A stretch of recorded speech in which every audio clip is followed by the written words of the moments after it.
আসসালামু আলাইকুম বন্ধুরা, আফসানা কিচেন উইথ ব্লগ। আমি আবারও আজকে গরমের দুটো রেসিপি নিয়ে চলে এসেছি। দেখাচ্ছি বন্ধুরা কি কি রেসিপি হবে আমাদের আজকে। আপনাদের দাদা বাজার থেকে এই শাকগুলো কিনে এনেছে। এই শাকের সঙ্গে যে চিংড়ি মাছ আমি নুন হলদি দিয়ে একটু সিদ্ধ করে নিয়েছি। আর এই যে মুরগির মাংস নিয়ে এসছে, মুরগির মাংসটা কষা হবে। ধুয়ে পরিষ্কার করে কেটে নিয়ে চলে এসেছি। কিন্তু আমার বেছে পরিষ্কার করে ধুয়ে রেখে দিয়েছি। আচ্ছা, মাংসের জন্য শাকের জন্য আদা রসুন ছিলে কুচি রেখে দিয়েছি। এবার আলু পেঁয়াজ কেটে নেবো, একটু কাঁচা লঙ্কা কেটে নেবো। আলু ছেলে নিয়েছি, পানির মধ্যে ফেলে দেবো। সব আলুগুলো আমার সব ছেলে নেওয়া হয়ে গেছে। এবার কেটে নেবো আলুগুলো। এবার পিস পিস করে আগে কেটে নেবো, নিয়ে আবার সরু সরু করে। প্রথমে এরকম পিস করেছি, এই যে 3 পিস করেছি। এই যে এমন সরু সরু করে কেটে নিয়ে আবার পানির মধ্যে ফেলে। আমার শাকের আলুগুলো সব কেটে নেওয়া হয়ে গেছে। এবার পেঁয়াজ ছিলে কেটে নেবো। শাকের আর মাংসের পেঁয়াজ আমার কাটা হয়ে গেছে। এবার কাঁচা লঙ্কা কটা ধুয়ে কেটে নেবো। শাকের জন্য 2 চামচ করে কেটে নিচ্ছি। এই যে মাংসের জন্য আর শাকের জন্য কাঁচা লঙ্কাগুলো ছিঁড়ে কেটে নিচ্ছি। কেটে নেবো শাক আর মাংসের জন্য। মাংসতে কাঁচা এলাচ লবঙ্গ দারচিনি একটু থেঁতলে বেটে নিচ্ছি বন্ধুরা। আদা রসুনটা ধুয়ে তুলে নিচ্ছি, নিয়ে এবার বেটে নেবো। প্রথমে এইভাবে থেঁতলে নেবো। হয়ে গেছে, এবার বেটে নিচ্ছি। এইভাবে হয়ে গেছে, এবার তুলে নেবো।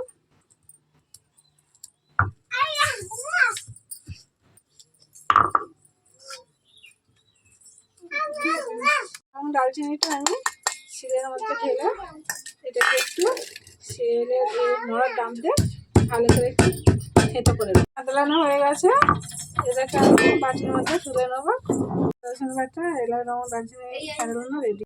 ডাল নিয়েছি বন্ধুরা, চুলো জ্বলছে। চুলার মধ্যে হাঁড়ি বসে দেবো। আমি শাকটা রান্না করে দেবো প্রথমে। তারপরে হাঁড়ি গরম হয়ে গেছে, তার মধ্যে সরিষার তেল দিয়ে দেবো।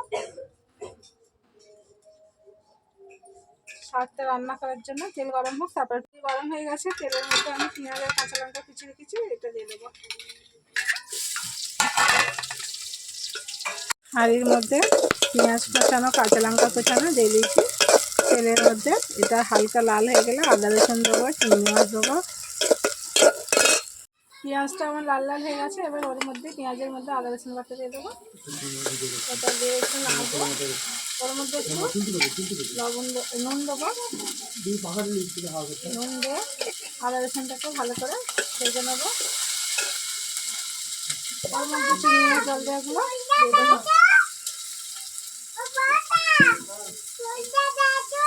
একটু ভালো করে নেড়ে চেড়ে নেবো। তারপরে আলু কুচিয়ে রেখেছিলাম, আলুগুলো ওর মধ্যে দিয়ে দেবো।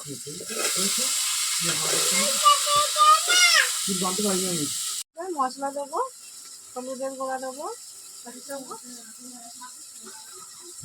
লঙ্কা গুঁড়ো দেবো অল্প করে, যেহেতু কাঁচা লঙ্কা দেওয়া আছে অল্প করে লঙ্কা গুঁড়ো দেবো। ধনে আর জিরে গুঁড়ো 1 চামচ। ওর মধ্যে অল্প করে পানি দেবো। পানি দেবো মশলাটা কষতে দেওয়ার জন্য, দিয়ে ভালো করে কষে নেবো। প্রথম মশলা দেওয়ার পর এই যে আলুটাকে আমি ভালো করে কষে নেবো। আলু কষতে কষতেই শাকটাই তেল মাখতে, সরিষার তেল মাখতে তুলে দেবো। আলু কষানো হচ্ছে, ওই শাকের মধ্যে আমি অল্প করে একটু তেল দেবো। তেলটা মাখিয়ে নিয়ে তারপরে হাঁড়ির মধ্যে তুলে দেবো।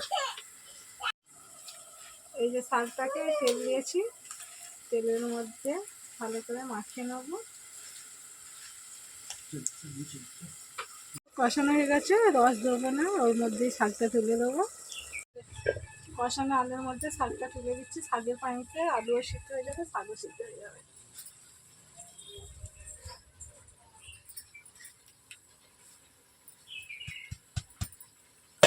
ঢাকনা দিয়ে ঢেকে দেবো। ঢাকনা দিয়ে ঢেকে দেবো। আর শাক তুলে দেওয়ার পর ঢাকনাটা খুলে আমি ভালো করে নেড়ে চেড়ে দেবো।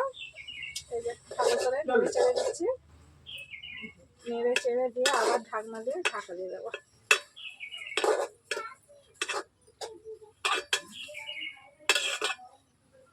আবার ঢাকনা দিয়ে ঢাকা দিয়ে দেবো।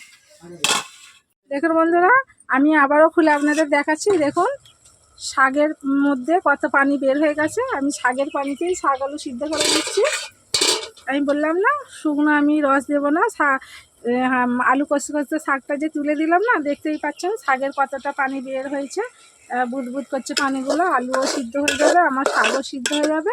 আবারও ভালো করে নেড়ে ছেড়ে ঢাকনাতে ঢেকে দেবো। আপনারা কিন্তু গ্যাসে করলে লো ফ্লেমে করবেন, আর চুলোয় করলে পুরো ঝিমি আছে করবেন, খুব জোরে জাল দিলে হবে না। রান্নাটা খুলে দেখে নেবো। আমার শাক রান্নাটা পুরো রেডি, আপনাদেরকে দেখাই। শাক রান্নাটা পুরো রেডি, দেখতেই পাচ্ছেন পুরো শাকও সিদ্ধ হয়ে গেছে, এই যে আলুও সিদ্ধ হয়ে গেছে। এত সুন্দর সেন্ট উঠেছে শাক রান্নাটা, কি বলবো, না খেয়ে দেখলে বুঝতেই পারবেন না। চিংড়ি মাছের রান্না করেছি, এত সুন্দর একটা শাক রান্নার যে সেন্ট বার হয়েছে, না খেয়ে দেখলে বুঝতেই পারবেন না। এইভাবে সেম টু সেম আপনারা বাড়িতে তৈরি করে খাবেন, তারপরে বুঝতে পারবেন। এই যে শাক রান্নাটা পুরো রেডি।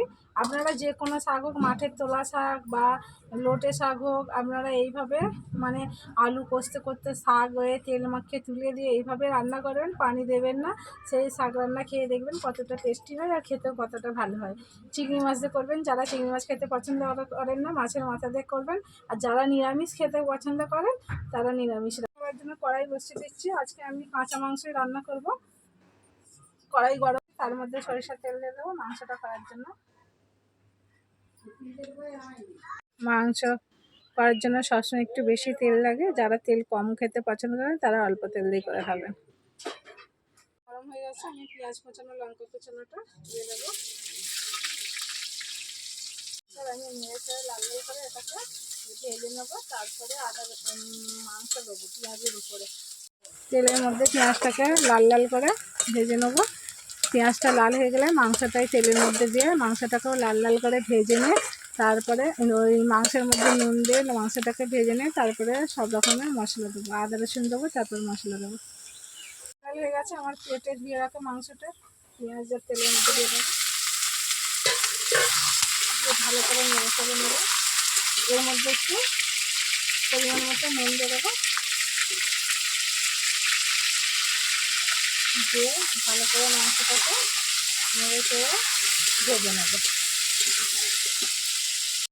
পেঁয়াজ লাল হয়ে গেছে, তার মধ্যে এই যে মাংসটাকে দিয়ে দিয়েছি, মাংসটাকে একটু ভালো করে লাল লাল করে তেলে পেঁয়াজের মধ্যে ভেজে নেবো।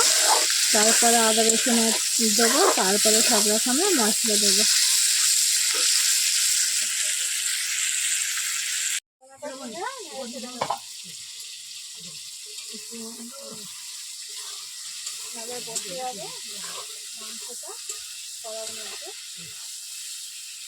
মাংসটা দেখতেই পাচ্ছেন কতটা সুন্দর লাল লাল হয়ে গেছে, এটা কোনো এখন মশলাই দেওয়া হয় না, শুধু তেল আর পেঁয়াজের মধ্যে। পেঁয়াজ লাল হয়ে গেছে, মাংসটা তুলে দিয়েছি, তার মধ্যে একটু নুন দিয়েছি, দিয়ে মাংসটাকে তেলের মধ্যে পেঁয়াজের মধ্যে ভালো করে ভেজে নিচ্ছি। আপনারা বাড়িতে সেম টু সেম আমি যেইভাবে করছি এইভাবে বাড়িতে কাঁচা মাংস রান্না করে খাবেন, খেয়ে দেখবেন, তারপরে বুঝতে পারবেন। এই মাংসটা যে লাল লাল হয়ে এসছে, এবার এর মধ্যে আদা রসুন দেবো, আদা রসুন দেওয়ার পর সব রকমের মশলা দেবো। মাংসটাকে আমি আদা রসুনটাকে ভালো করে ভেজে নিয়েছি, নিয়ে অল্প করে একটু পানি দেবো, তারপর সব রকমের মশলা দেবো। প্রথমে হলুদের গুঁড়া দেবো 1 চামচ, লঙ্কার গুঁড়া দেবো 1 চামচ, ধনে আর জিরার গুঁড়া দেবো 1 চামচ, দিয়ে মশলাগুলো ভালো করে মাংসের সঙ্গে মিশিয়ে দিচ্ছি। তারপরে অল্প করে পানি দিয়ে কষে নেবো। মশলাগুলো দেওয়ার পর আমি অল্প করে পানি দিয়ে মশলাগুলো ভালো করে মাংসের সঙ্গে কষিয়ে নেবো। মশলা দেওয়ার পর আমি অল্প অল্প পানি দিয়ে আমার মাংসটা কষানো প্রায় হয়েই এসছে। এর মধ্যে অল্প পানি দিয়ে ঢাকনা দিয়ে ঢেকে দেবো, তারপরে হয়ে আসে। কালারটা কত সুন্দর লাগছে দেখতেই পাচ্ছেন, কালারটাও যত সুন্দর লাগছে, দেখতেও যতটা সুন্দর, খেতেও ততটা টেস্টি। একটু সময় নিয়ে ধৈর্য ধরে করবেন, তাড়াহুড়ো করে করবেন না। আমি কাঁচা মাংস রান্না করেছি বলে কেউ বুঝতে পারবেন না, বোঝা যাচ্ছে। পানি ঢেলে দেবো, পানি দিয়ে ভালো করে নেড়ে ছেড়ে ঢাকনা দিয়ে ঢেকে দেবো। হয়ে আসার আগে মশলাগুলো দিয়ে ফুটতে নামিয়ে নেবো।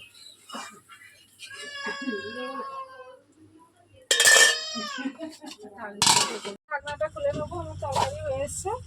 এই যে এলাচ লবঙ্গ দারচিনি ছাদলানাটা দিয়ে দেবো মাছের মধ্যে, আর দেবো এভারেস্ট একটু মিট মশলা দিয়ে ভালো করে নেড়ে চেড়ে আবার একটু ঢাকনাতে ঢেকে দেবো। ফুটে গেলে নামিয়ে নেবো। ঢাকনাতে আবারও ঢেকে দেবো, দেখে নেবো।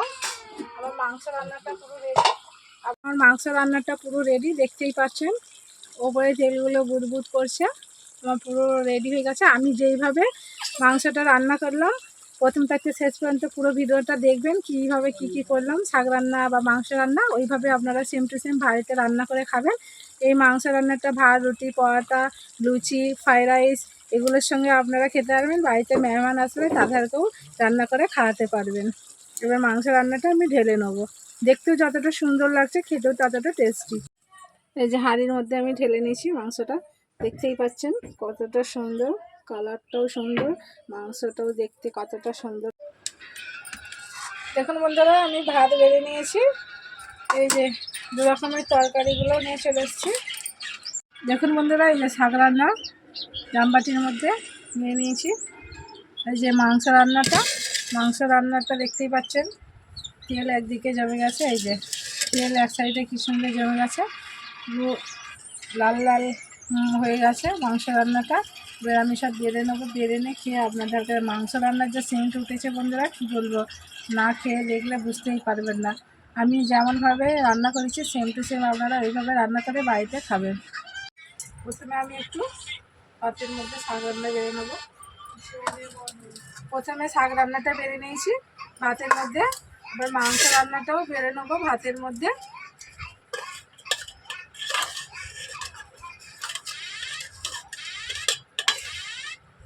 যে মাংস রান্নাটাও বেড়ে নিচ্ছি ভাতের মধ্যে। আমি এবার খাওয়া আপনাদেরকে দেখাবো। প্রথমে আমি শাক রান্না দিয়ে ভাতটা খাচ্ছি। কাগজে সুন্দর দেখে খাচ্ছি।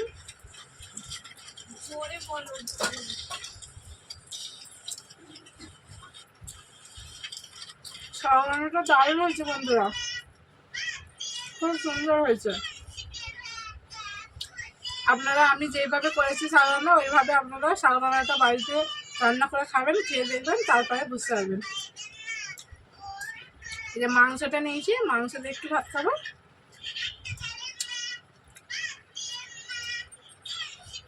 মাংস দিয়ে খাচ্ছি।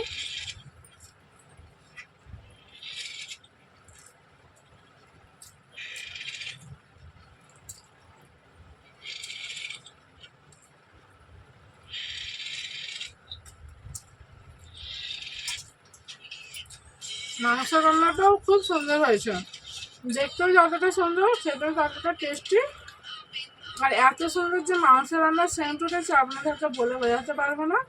আপনারা সেম টু সেম এইভাবে বাড়িতে তৈরি করে খাবেন, তারপরে বুঝতে পারবেন। আজকের ভিডিও এখানকার মধ্যে শেষ হলো। আবার নতুন ভিডিও